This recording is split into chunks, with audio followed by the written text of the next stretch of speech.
Yo tout le monde, on se retrouve pour une nouvelle review.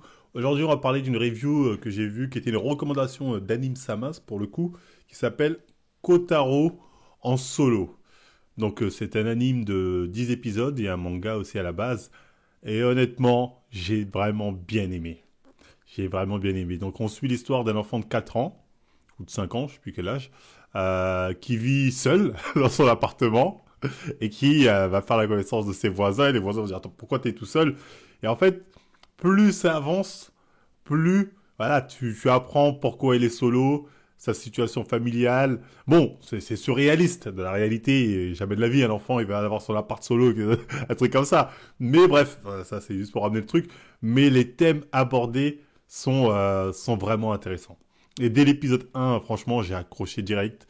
C'est un manga un peu tranche de vie, hein, slash first life, comme on dit. La relation qu'il a avec ses voisins, chaque voisin aussi ont ses propres problèmes et à travers lui, les problèmes il se règlent, parce que lui, c'est un enfant, en fait, pour son âge, il est mature. Dans le sens, il veut paraître adulte. Ça reste un enfant, mais il veut paraître adulte parce qu'il se dit, si j'arrive à me montrer adulte responsable, je vais retrouver mes parents. Mes parents, ils m'aimeront à nouveau, etc., etc. Et c'est très touchant, franchement, quand tu vois les épisodes, tout ça, c'est très touchant. Il y a plein de petites histoires, de mini-histoires avec d'autres personnages, ses camarades de classe, des voisins, des gens qu'il a connus dans d'autres situations, etc. Et franchement, pas dire c'est lourd dans le sens où c'est un manga de folie, mais c'est vraiment très bien. Vraiment, j'ai passé un bon moment.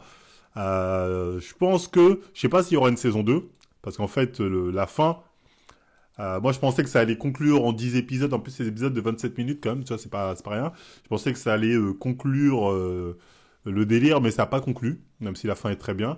Donc je pense que s'il y a une suite, faudra voir le manga. Je pense qu'on va voir le manga. Mais franchement, j'ai passé un super moment. Franchement, je vous l'encourage. C'est le genre de manga, en fait, c'est pas juste un manga, tu dis, c'est sympa. C'est vraiment, c'est sympa, mais c'est bien fait. Tu vois, les histoires, c'est des histoires touchantes. Tu vois, c'est des histoires qui ont un certain réel. Tu vois, même si la situation d'un enfant de 4 ans, c'est un peu surréaliste, qui est tout seul dans son appart, nanani. Mais tout ce qui entoure Toyotaro, comment il s'appelle Kotaro son passé, ou les gens qu'il va côtoyer ou qu'il a côtoyé, c'est bien développé, c'est bien amené dans les relations familiales ou des fois avec le travail, etc. Et ça fait le café.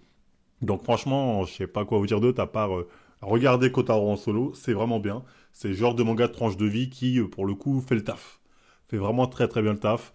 Moi d'ailleurs, je pense que je vais peut-être regarder lire le manga pour voir jusqu'où ça va. Après, c'est le genre de truc, c'est pas des mangas très longs. Il y aura max 20 tomes. Je crois qu'il y en a 10 qui sont déjà sortis là. C'est un manga qui date de 2019. Donc la parution est pas super rapide.